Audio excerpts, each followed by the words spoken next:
Hello friends, welcome to our channel Edugyan. दोस्तों, एडुज्ञान के online platform पे आप सभी का स्वागत है। आज अपन देखने वाले हैं राजस्थान सामान्य ज्ञान। राजस्थान सामान्य ज्ञान के 30 महत्वपूर्ण क्वेश्चनों की अपन परिचर्चा करेंगे इस वाले वीडियो में। और ये वाला वीडियो आपके रीट मुख्य परीक्षा, एलडीसी, पुलिस, वन रक्षक और सीईटी में काफ़ी उपयोगी सिद्ध होगा। क्योंकि ये जो 30 क्वेश्चन हैं, ये आपके जो लेटेस्ट पैटर्न आपका 2022 में किस प्रकार के राजस्थान जी के संबंधित क्वेश्चन पूछे जा रहे हैं, अधीनस्थ सेवा चयन बोर्ड द्वारा या जो आरपीएससी द्वारा कौन से क्वेश्चन पूछे गए हैं, उन सभी का मिश्रण इस वाले वीडियो में है। तो इससे पहले अगर आप चैनल पर नए हैं तो चैनल को सब्सक्राइब कर लेंगे, साथ में बेल आइकन के चिन्ह को भी प्रेस कर लेंगे ताकि आगामी वीडियोज़ की नोटिफिकेशन आपको प्राप्त होती रहे। तो देखिएगा फ्रेंड्स, देखते हैं अपन आज का अपना फर्स्ट क्वेश्चन कि किस शासक के शासनकाल में जावर में चांदी की खान निकल आई। कि ऐसा कौन सा शासक था जिसके शासनकाल में जो जावर में है, जो जावर आपका उदयपुर के लगभग है, तो उसमें आपकी चांदी की खान निकली थी। तो आपको पता है कि ये वाले जो आपके महाराणा लक्ष्य सिंह थे, महाराणा जो लाखा थे, भाई लाखा के काल में, राणा जो लाखा थे उनके काल में ऐसा हुआ था। तो महाराणा लक्ष्य सिंह इसका राइट आंसर होगा। ऑप्शन नंबर सी इस क्वेश्चन का आपका करेक्ट आंसर होने वाला है। देखिएगा कि कौन से शासक के शासनकाल में जावर में चांदी की खान निकली थी। तो राणा लाखा करके आपको याद रखना है, महाराणा लक्ष्य सिंह इसका नाम था। तो ऑप्शन नंबर सी आपका राइट आंसर होने वाला है। इसके बाद देखिएगा, मेवाड़ के किस शासक का काल स्थापत्य कला का स्वर्ण युग कहलाता है। तो आपको पता है कि स्थापत्य कला के मामले में जो कुंभा है उनको याद किया जाता है। तो क्वेश्चन नंबर जो 2 है कि स्थापत्य कला का स्वर्ण युग, ये हो जाएगा आपके महाराणा कुंभा के समय को अपन स्थापत्य कला का स्वर्ण युग बोलते हैं। तो ऑप्शन नंबर सी इस क्वेश्चन का आपका करेक्ट आंसर होने वाला है। आगे देखिएगा, अगले क्वेश्चन पर अपन चलते हैं। तो अगला क्वेश्चन है अपना कि 1934 में महात्मा गांधी जी ने राजस्थान का दौरा किया था। सर्वप्रथम वे किस स्थान पर आए थे। तो सबसे पहले पहला क्वेश्चन तो यही बनता है कि राजस्थान में महात्मा गांधी के द्वारा दौरा कब किया गया। तो 1934 में किया गया। और सेकंड क्वेश्चन बनता है कि वे सर्वप्रथम कौन से स्थान पर आए थे। तो देखिएगा, जो महात्मा गांधी है वो सबसे पहले आपके अजमेर आए थे। कहाँ पर आए थे? अजमेर में आए थे। कब आए थे? 1934 को। तो ऑप्शन नंबर बी है वो इस क्वेश्चन का आपका करेक्ट आंसर होने वाला है। इसके बाद अपन बात करें कि चित्तौड़गढ़ आक्रमण के समय अलाउद्दीन खिलजी का दरबारी कवि उसके साथ था, वो कौन था। कहने का मतलब कि देखो, चित्तौड़ पे इन्होंने कब आक्रमण किया था। भाई चित्तौड़ पे अपन आक्रमण की बात करें तो 1303 में इन्होंने सर्वप्रथम आक्रमण किया था, अलाउद्दीन खिलजी ने। तो इनके साथ इनका जो दरबारी कवि था वो कौन था। तो अमीर खुसरो करके आप इसको याद रखेंगे। ऑप्शन नंबर सी इस क्वेश्चन का आपका करेक्ट आंसर होगा कि अमीर खुसरो थे, वो आपके अलाउद्दीन खिलजी के साथ में थे। ठीक है, जब चित्तौड़ पे आक्रमण किया गया था। कब किया गया था? 1303 में किया गया था। तो आगे अपन चलते हैं अगले क्वेश्चन पे। देखिएगा कि सिरोही के चौहानों का संस्थापक कौन था। जो सिरोही के जो चौहान हैं उनका संस्थापक कौन था। तो देखिएगा कि जो सिरोही के जो चौहान थे उनका संस्थापक था लुम्बा। तो ऑप्शन नंबर सी आपका इस क्वेश्चन का करेक्ट आंसर होगा कि सिरोही के जो चौहान थे उनका जो संस्थापक था वो था आपका लुम्बा। आगे देखिएगा कि अलाउद्दीन खिलजी के आक्रमण के समय रणथंभौर के पतन, कहने का मतलब जब रणथंभौर पर आपके रणथंभौर पर जब अलाउद्दीन खिलजी ने आक्रमण किया था, किसने किया था? अलाउद्दीन खिलजी ने कब किया था? 1301 में किया था। तो जब इन्होंने इन पे आक्रमण किया, रणथंभौर दुर्ग पे आक्रमण किया, तो उस समय रणथंभौर के शासक कौन थे। तो हमीरदेव चौहान करके आप इनको याद रखोगे। ऑप्शन नंबर डी है वो इस क्वेश्चन का आपका करेक्ट आंसर होने वाला है। दोस्तों, अगर क्वेश्चन आपको पसंद आ रहे हैं तो वीडियो को लाइक कीजिएगा। चलते हैं अपन अगले क्वेश्चन पर। देखिएगा कि रणथंभौर के चौहानों का संस्थापक कौन था। क्योंकि चौहानों की अनेक शाखाएं थी, तो उसी प्रकार से जो रणथंभौर के चौहान थे तो उनका संस्थापक कौन था। तो गोविंदराज करके आपको याद रखना है कि रणथंभौर के जो चौहान थे उनका जो संस्थापक था वो था आपका गोविंदराज। कौन था? गोविंदराज। ऑप्शन नंबर ए है वो इस क्वेश्चन का आपका करेक्ट आंसर होने वाला है। चलते हैं अगले क्वेश्चन की तरफ। देखिएगा कि कानड़देव जो आपका सल्तनत काल है उसके शासक के साथ युद्ध में लड़ता हुआ वीरगति को प्राप्त हो गया था। तो कहने का मतलब कि कानड़देव कौन से जो शासक थे उनके खिलाफ लड़ता हुआ वीरगति को प्राप्त हुआ था। तो इनका जो युद्ध हुआ था वो हुआ था अलाउद्दीन खिलजी के साथ। किसके साथ हुआ था? अलाउद्दीन खिलजी के साथ इनका युद्ध हुआ था। तो ऑप्शन नंबर बी इस क्वेश्चन का करेक्ट आंसर होने वाला है। तो देखिएगा फ्रेंड्स, मैं आपको बता दूं जैसे कि आपका एक तो था सिवाना दुर्ग। कौन सा था? सिवाना दुर्ग था। तो इस पर तो जो है अलाउद्दीन खिलजी ने आक्रमण किया था आपका 1308 में। जबकि आपका जो जालोर दुर्ग था उस पर आक्रमण किया था 1311 में। तो इसको भी आपको याद रखना है, काफी अच्छा क्वेश्चन है। और वहाँ का जो प्रतापी शासक था वो कौन था? कानड़ देव था। इसको भी आपको याद रखना है। तो ऑप्शन नंबर बी इस क्वेश्चन का आपका करेक्ट आंसर होने वाला है। दोस्तों ये सारे क्वेश्चन सिलेक्टेड क्वेश्चन लिए हुए हैं कि जो आपका 2022 का जो क्वेश्चन पूछने का जो पैटर्न रहा है आपका अधीनस्थ सेवा चयन बोर्ड का, तो उसी के हिसाब से क्वेश्चन सेट किए गए हैं। तो अगर आप चैनल पर नए हैं तो इसको सब्सक्राइब कर लेंगे। आगे देखिएगा कि किस युद्ध के बाद चौहानों का पतन हो गया। तो आपको पता है कि जो त्राइन का द्वितीय युद्ध था भाई, जो त्राइन का जो फर्स्ट युद्ध था वो जैसे मान लो कि आपके दोनों युद्ध मोहम्मद गोरी और पृथ्वीराज चौहान के बीच लड़े गए थे। पृथ्वीराज चौहान के बीच लड़े गए थे। तो जो इसका फर्स्ट युद्ध था उसमें तो आपके पृथ्वीराज विजय हुए थे। जबकि जो इसका सेकंड युद्ध था, त्राइन का जो द्वितीय युद्ध था, उसमें आपके देखो ये जो फर्स्ट युद्ध था ये आपका 1191 में हुआ था। जबकि त्राइन का जो द्वितीय युद्ध था वो 1192 में हुआ था। तो इसमें क्या है कि मोहम्मद गोरी की विजय हुई थी। किसकी हुई थी? मोहम्मद जो गोरी थे उनकी विजय हुई थी। पृथ्वीराज चौहान इसमें हार गए थे जिस कारण चौहानों का पतन माना जाता है। तो ऑप्शन नंबर बी त्राइन का जो द्वितीय युद्ध है, त्राइन का द्वितीय युद्ध इसका करेक्ट आंसर होने वाला है। ऑप्शन नंबर ए के साथ आप चले जाएंगे। आगे देखिएगा फ्रेंड्स कि ख्वाजा मोइनुद्दीन चिश्ती भारत में किसके शासनकाल में आए थे। तो देखिएगा कि जो आपके ख्वाजा मोइनुद्दीन जो चिश्ती हैं वो आपके पृथ्वीराज चौहान तृतीय के शासनकाल में आए थे। किसके शासनकाल में आए थे? पृथ्वीराज पृथ्वीराज चौहान तृतीय के शासनकाल में वो भारत आए थे। तो ये क्वेश्चन भी काफी इंपॉर्टेंट क्वेश्चन है, इसको भी आपको याद रखना है कि ख्वाजा मोइनुद्दीन जो चिश्ती थे वो पृथ्वीराज चौहान तृतीय के शासनकाल में भारत आए थे। आगे देखिएगा कि राजकवि सोमदेव किसके दरबार में थे। तो आपको पता है कि जो आपके विग्रहराज चतुर्थ थे उनके जो दरबारी कवि थे वो थे सोमदेव। कौन थे? सोमदेव करके आपको याद रखना है। ऑप्शन नंबर ए इस क्वेश्चन का आपका करेक्ट आंसर होने वाला है। दोस्तों क्वेश्चंस को देखकर आपको लेवल पता लग रहा होगा कि क्वेश्चंस का लेवल क्या रखा गया है।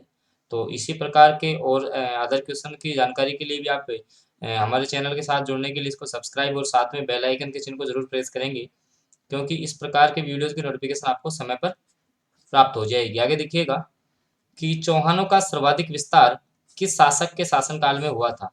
कि चौहानों का जो सर्वाधिक विस्तार था वो आपका विग्रहराज चतुर्थ करके आपको याद रखना है कि विग्रहराज जो चतुर्थ थे उनके शासनकाल में चौहानों का सर्वाधिक विस्तार हुआ था।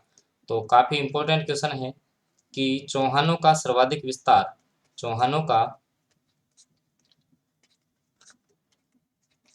विस्तार आपके विग्रहराज चतुर्थ के शासनकाल में हुआ था। तो ऑप्शन नंबर सी इस क्वेश्चन का आपका करेक्ट आंसर होने वाला है। आगे देखिएगा फ्रेंड्स कि किस शासक ने 5 वेधशालाओं का निर्माण करवाया था। किस शासक ने आपके 5 वेधशालाओं का निर्माण करवाया था। तो सवाई जयसिंह करके आप इसको याद रखोगे कि जयपुर के जो महाराजा सवाई जयसिंह थे उन्होंने आपके 5 वेधशालाओं का निर्माण करवाया था। फ्रेंड्स ये 5 वेधशालाएं कहाँ पर हैं? जैसे आपकी जयपुर है, दिल्ली है, इसके अलावा बात करें अपन आगरा है, आपका एक मथुरा हो गई, और एक कहाँ पर आपको कमेंट करके बताना है, एक आपकी बनारस हो जाएगी। तो 5 वेधशालाओं का निर्माण करवाया था। किसने करवाया था? आपके सवाई जयसिंह के द्वारा करवाया गया था। क्वेश्चन नंबर अगला है अपना कि जयपुर की स्थापना कब की गई थी। जयपुर की स्थापना, हालांकि इसमें मिस्टेक है, क्वेश्चन आपका अलग है क्योंकि ऑप्शन के हिसाब से आपके ये है। तो जयपुर की स्थापना आपको याद रखनी है कि जयपुर की स्थापना 1727 में की गई थी। जयपुर की स्थापना कब की गई थी? 1727 करके आपको इसको याद रखना है। अगले क्वेश्चन पर अपन चलते हैं। देखिएगा कि देखिए जो आपके रणथंबोर के चौहान थे उनका संस्थापक कौन था। रिपीटेड क्वेश्चन है कि जो रणथंबोर के चौहान थे उनका संस्थापक थे आपके गोविंदराज। कौन थे? गोविंदराज करके आपको याद रखना है। ऑप्शन नंबर ए आपका करेक्ट आंसर होने वाला है। इसके बाद देखिएगा कि बिहारी सतसई की रचना किस शासक के शासनकाल में हुई थी। जो बिहारी सतसई है या जो बिहारी है वो किस शासक के दरबार में थे? तो मिर्जा राजा जयसिंह करके आप याद रखोगे। जो मिर्जा राजा जयसिंह है, उनके काल में जो बिहारी है वो दोहे करते थे, और इनको एक एक दोहे पे जो मिर्जा राजा जयसिंह है वो स्वर्ण मुद्राएं देते थे इनको। ठीक है, तो बिहारी सतसई है, उसकी रचना भी आपके मिर्जा राजा जयसिंह के काल में हुई है। तो ऑप्शन नंबर बी आपका इस क्वेश्चन का करेक्ट आंसर होने वाला है। आगे देखिएगा कि पुरंदर की संधि शिवाजी और औरंगजेब के बीच जो मध्य मिर्जा राजा जयसिंह थे उनके प्रयासों से कब हुई थी? तो इसको आपको याद रखना है कि ये जून 1665 में हुई थी। कब हुई थी? जून 1665 में, जब शिवाजी को बंदी बना लिया गया था तो इनके मध्य एक समझौता हुआ था जिसको कि पुरंदर की संधि के नाम से जाना जाता है, और ये आपकी जून 1665 के अंदर संपन्न हुई थी। तो इसको भी आपको याद रखना है। अगला क्वेश्चन है कि मिर्जा राजा जयसिंह को मिर्जा की उपाधि किसने दी थी? जो मिर्जा राजा जयसिंह थे उनको मिर्जा की उपाधि किसके द्वारा दी गई थी? तो याद रखना आपको कि शाहजहाँ द्वारा। किसके द्वारा? शाहजहाँ द्वारा आपके मिर्जा राजा जयसिंह को मिर्जा की उपाधि दी गई थी। काफी इंपॉर्टेंट क्वेश्चन है कि मिर्जा राजा जयसिंह है उनको जो मिर्जा की उपाधि है वो किसके द्वारा दी गई? तो साझा करके आप इसको याद रखोगे। चलते हैं अपन अगले क्वेश्चन की तरफ। देखिएगा कि आमेर का कौन सा शासक अकबर के नवरत्नों में से एक था?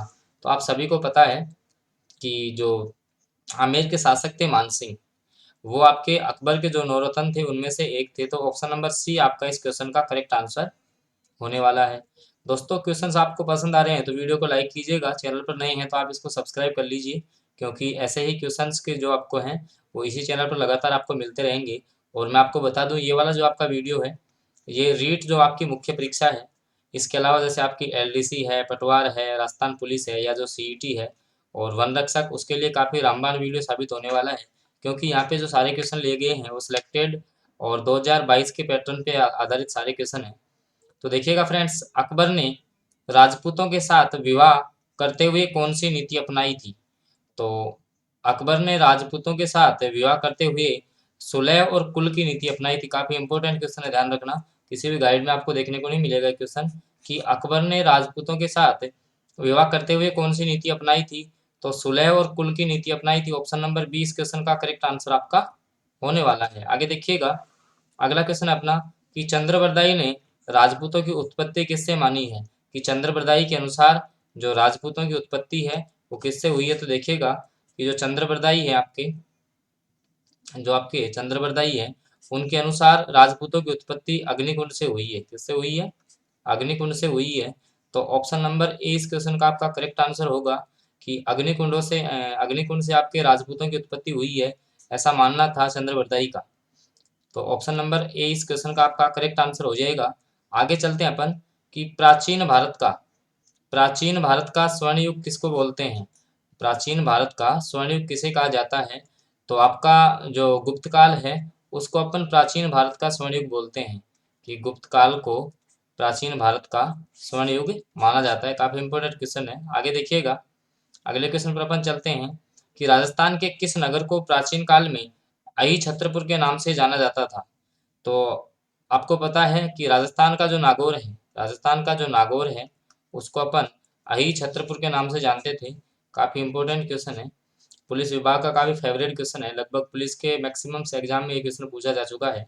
आगे देखिएगा कि मत्स्य संघ की स्थापना कब हुई थी? आपको पता है जब आपका राजस्थान का एकीकरण है उसका प्रारंभ आपका 18 मार्च 1948 को हुआ था। तो आपको पता है कि जो राजस्थान के एकीकरण में जो आपका जो पहला जो चरण था उसमें आपके मत्स्य संघ का निर्माण हुआ था। किसका निर्माण हुआ था? मत्स्य संघ का निर्माण हुआ था। कब हुआ था ये?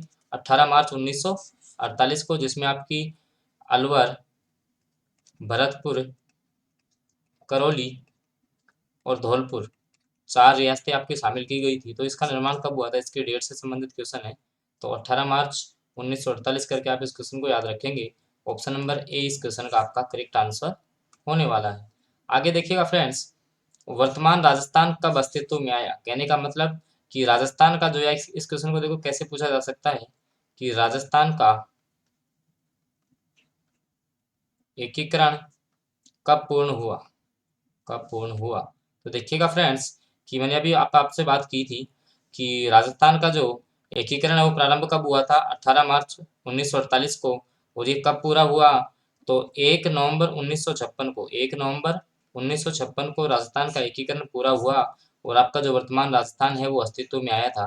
तो ऑप्शन नंबर ए इस क्वेश्चन का आपका करेक्ट आंसर होने वाला है कि 1 नवंबर 1956 को राजस्थान अस्तित्व में आया था। आगे देखिएगा, क्वेश्चन नंबर आपका 29 है कि चेतावनीरा चुंगटिया, ये जो पुस्तक है वो किसकी है? चेतावनीरा चुंगटिया ये पुस्तक किसकी है? जो कि आपके देखो मैं आपको बता दूं, ये पुस्तक आपके केसरी सिंह भारत की है। किसकी है? केसरी सिंह भारत की है। ऑप्शन नंबर ए इस क्वेश्चन का करेक्ट आंसर। लेकिन क्वेश्चन ऐसे पूछा जाए कि जो चेतावनीरा चुंगटिया है ये पुस्तक किसको लिखी गई थी? तो दिल्ली के शासक फतेह सिंह को ये पुस्तक आपकी लिखी गई थी। दिल्ली के शासक किसको? फतेह सिंह को ये पुस्तक लिखी गई थी। काफी इंपॉर्टेंट क्वेश्चन है, ध्यान रखना। काफी अगर अधीनस्थ सेवा चयन बोर्ड का काफी मतलब ये मान लो कि लगभग हर एग्जाम में पूछा जाने वाला क्वेश्चन है। तो चेतावनी चुंगटिया जो पुस्तक है वो आपके केसरी सिंह भारत जी की है। तो ऑप्शन नंबर ए इस क्वेश्चन का आपका करेक्ट आंसर होने वाला है। चलते हैं अपन आज के अपने लास्ट क्वेश्चन की तरफ। आज का अपना जो अंतिम क्वेश्चन है कि बिजोलिया के कृषक आंदोलन का नेतृत्व किसने किया? बिजोलिया जो आंदोलन था उसका जो नेतृत्व है वो किसने किया था? तो इसका आंसर आपको कमेंट बॉक्स में देना है। इसका आंसर आपको कमेंट बॉक्स में देना है कि आपको क्या लगता है। हरिबाबू उपाध्याय हैं, विजय सिंह पथिक हैं, जमनालाल बजाज हैं, माणिक्य लाल वर्मा हैं। हालांकि जो आपके किसान आंदोलन से संबंधित जो वीडियो है वो भी आपको प्लेलिस्ट में मिल जाएगा, जहाँ से आपको 10 से 12 मिनट का शॉर्ट वीडियो मिलेगा जिसमें काफ़ी इंपॉर्टेंट फैक्ट आपके क्लियर किए गए हैं। तो दोस्तों अगर आप रीट मुख्य परीक्षा की तैयारी कर रहे हो या राजस्थान के किसी भी गवर्नमेंट जॉब की आप तैयारी कर रहे हो और उसमें राजस्थान जीके से संबंधित क्वेश्चन पूछे जाते हैं तो आपका इस चैनल पर वेलकम है, क्योंकि इस चैनल से आपको काफ़ी कुछ सीखने को मिलेगा। तो ओके फ्रेंड्स, मिलते हैं नई वीडियो के साथ।